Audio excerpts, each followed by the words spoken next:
on Melbourne's own. 3DB, the new beginning. 9:30 to 8. Eartha Kitt, good morning. Morning. Nice to talk to you again. Thank you. How's Australia for you this time around? Well, I'm looking out the window now, and she looks pretty interesting. Mm-hmm. Well, we're certainly interested in seeing you again. It's fantastic to see you back up there where you belong with great songs like I Love Men. And of course, your answer would be that you've never been away. That's very true. Is this tour a one-off, or are you doing a lot of touring back home? I'm back in America. Yes, I'm also touring in the United States, but we're mostly there into the big theater concert tours and into legitimate theater. What about recording today? Huge differences compared to the old days. Better for you?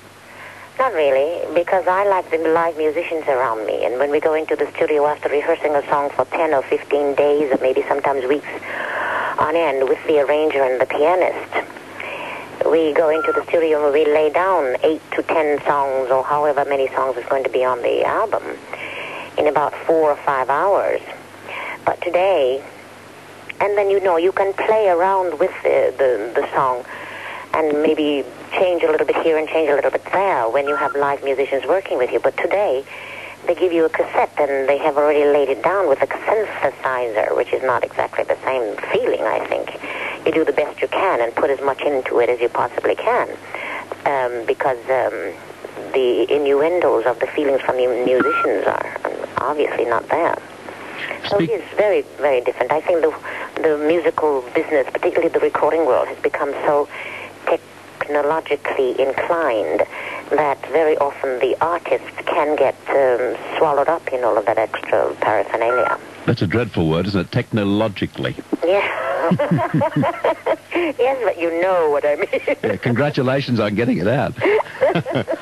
You spoke of innuendo. Of course, I'm in an age group when I remember your very first bout at recording, and the innuendo of romance, sex, sexual attraction, call it what you will, was quite unique. All of a sudden, everyone was saying, "Who is this?"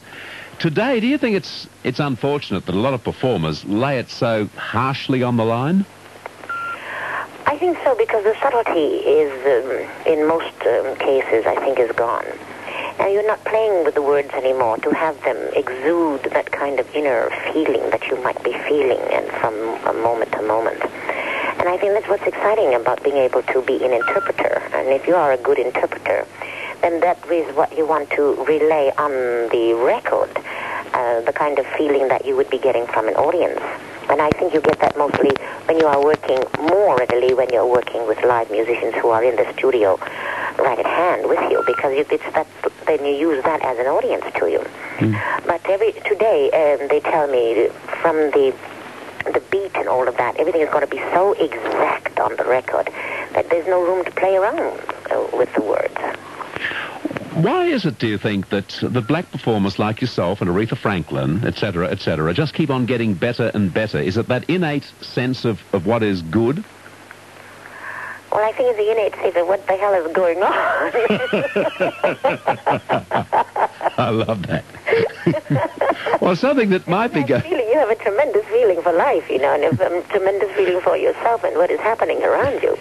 And this has a lot to do with how you are saying what you're saying. Yeah. Well, yeah, I suppose so. And, of course, you draw upon life experience, don't you? Yes, of course you do. And I think that's one of the things that maybe is lost in what is happening with the music world today, because there's so many. I'm not putting the young people down, but this is what the business is doing to the young people. It's making them stars, quote unquote, overnight, so to speak, and they haven't had the experience to work in front of that audience in order to find out whom the devil they are. Miss Kitt, do you think your sex image has worked against you over the years? Well, when you say sex image, I really don't know really what you mean. I know what the word means, but as far as I'm concerned, I never thought of myself as being anything like that, because I'm the first one to take the mickey out of myself, and to have become whom I am. I think it's a lot of fun being Eartha Kitt, and I don't take Eartha Kitt very seriously, except my work. Yes, I do take that very seriously, but for being Eartha Kitt, I think she is a lot of fun. She's a very good friend of Eartha May's, And we have, the both of us have a lot of fun together. It's that little urchin child who gets dressed up in her mother's clothes and makeup and all of that sort of thing, and she goes out on the stage and pretend that she's entertaining her mother's friends, you know. So to me, it's tongue-in-cheek. But a sex image, it never occurred to me personally until I keep reading in the papers of somebody like you telling me this.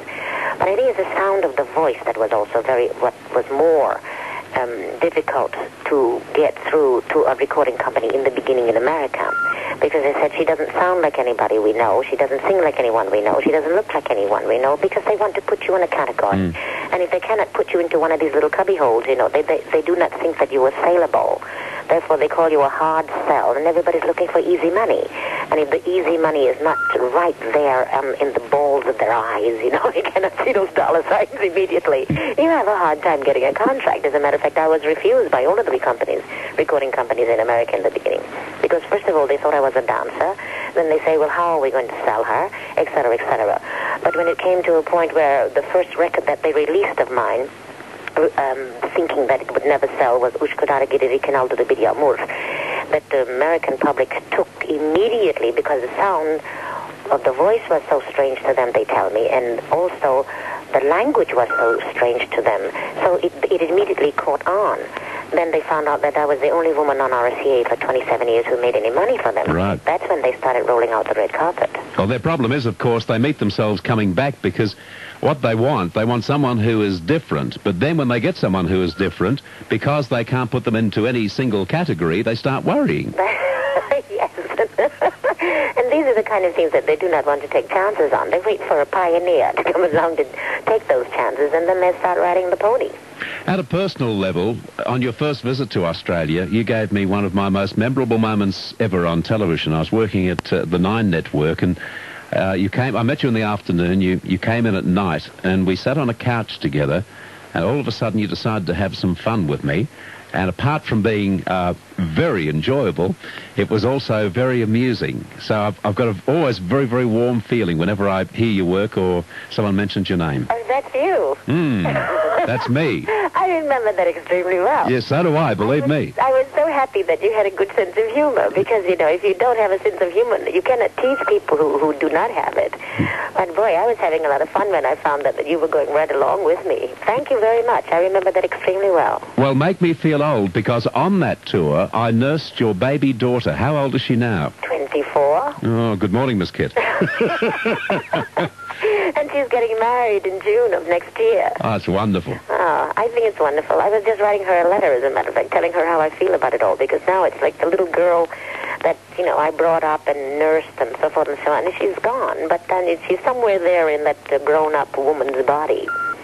It's been lovely talking to you this morning. Have a wonderful tour of Australia, and I only wish that we could get together on a couch one more time. Yeah, well, let's make that effort. Thank you. Bye now. Okay, bye-bye.